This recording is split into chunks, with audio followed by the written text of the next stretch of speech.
A mixture contains alcohol and water in the ratio 4:3.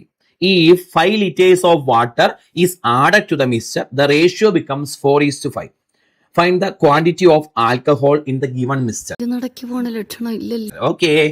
ചോദ്യം, ഒരു മിശ്രിതത്തിൽ ആൽക്കഹോളും ഉണ്ട്, പിന്നെ ആരും ഉണ്ട്, ആൽക്കഹോളും ഉണ്ട്, വാട്ടറും ഉണ്ട്. അത് 4:3 എന്ന റേഷ്യോയിലാണ്. ഇതിലേക്ക് 5 ലിറ്റർ വാട്ടർ ആഡ് ചെയ്തു. 5 ലിറ്റർ വാട്ടർ ആഡ് ചെയ്തു. 5 ലിറ്റർ വാട്ടർ ആഡ് ചെയ്തപ്പോൾ അത് 4:5 എന്ന റേഷ്യോയിലേക്ക് മാറി. എങ്കിൽ ഈ മിശ്രിതത്തിൽ എത്ര ആൽക്കഹോൾ ഉണ്ടായിരുന്നു എന്നതാണ് ദാസാ ചോദ്യം. ഈ മിശ്രിതത്തിൽ എത്ര ആൽക്കഹോൾ ഉണ്ടായിരുന്നു എന്നതാണ് ചോദ്യം.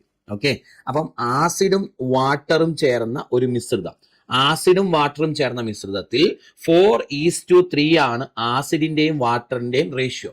അതിലേക്ക് 5 ലിറ്റർ വാട്ടർ മാത്രം ചേർത്തപ്പം അത് 4:5 എന്ന റേഷ്യോയിലേക്ക് മാറി. എങ്കിൽ മിശ്രിതത്തിലെ ആസിഡിന്റെ അളവ് എത്രയായിരുന്നു? ഈ ചോദ്യത്തിന് ഒരു പ്രത്യേകത ഉള്ളത് കൊണ്ട് വേഗത്തിൽ ചെയ്യാം. നിങ്ങൾ നോക്കിക്കേ, ഇവിടെ വാട്ടർ മാത്രമേ ആഡ് ചെയ്യുന്നുള്ളൂ അല്ലേ? അതുകൊണ്ട് വാട്ടറിന്റെ റേഷ്യോ മാത്രമേ ഇവിടെ മാറിയിട്ടുള്ളൂ, ആസിഡിന്റെ റേഷ്യോ മാറിയിട്ടില്ല. എല്ലാ ചോദ്യത്തിലും അങ്ങനെ വരണം എന്നില്ല. ഈ ചോദ്യത്തിൽ ബൈ ചാൻസിൽ അങ്ങനെ വന്നു. അതായത് ആസിഡ് ചേർത്തില്ല, ആസിഡിന്റെ റേഷ്യോ മാറിയിട്ടില്ല. വാട്ടർ ചേർത്തു, വാട്ടറിന്റെ റേഷ്യോ മാറി. വാട്ടറിന്റെ റേഷ്യോ 2 കൂടി ആണോ? 3 5 മാറി. 2 റേഷ്യോ കൂടി. എത്ര ലിറ്റർ ചേർത്തപ്പം?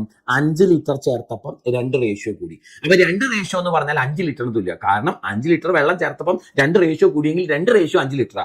അങ്ങനെയെങ്കിൽ ചേട്ടാ, ഒരു റേഷ്യോ എന്ന് പറഞ്ഞാൽ 2.5 ലിറ്ററിന് തുല്യ. ഒരു റേഷ്യോ എന്ന് പറഞ്ഞാൽ 2.5 ലിറ്ററിന് തുല്യ. ഒരു റേഷ്യോ 2.5 ലിറ്റർ ആണെങ്കിൽ ആസിഡിന്റെ അളവ് എത്രയുണ്ടെന്നാ ചോദ്യം. ആസിഡിന്റെ അളവ് 4 എന്ന റേഷ്യോയില. തുടക്കത്തിലും 4 എന്ന റേഷ്യോയില, ഇപ്പോഴും 4 എന്ന റേഷ്യോയില. ഒരു റേഷ്യോ 2.5 ആണെങ്കിൽ 4 റേഷ്യോ എന്ന് പറഞ്ഞാൽ 4 × 2.5 എന്ന് കിട്ടും. 4 × 2.5 എന്ന് പറഞ്ഞാൽ 10 ലിറ്റർ എന്ന് കിട്ടും. Answer 10 litre, 10 litre, 10 litre, 10 litre. Option B ആണ് കറക്റ്റ്, 10 ലിറ്റർ. ഓപ്ഷൻ ബി ആണ് കറക്റ്റ്, 10 ലിറ്റർ.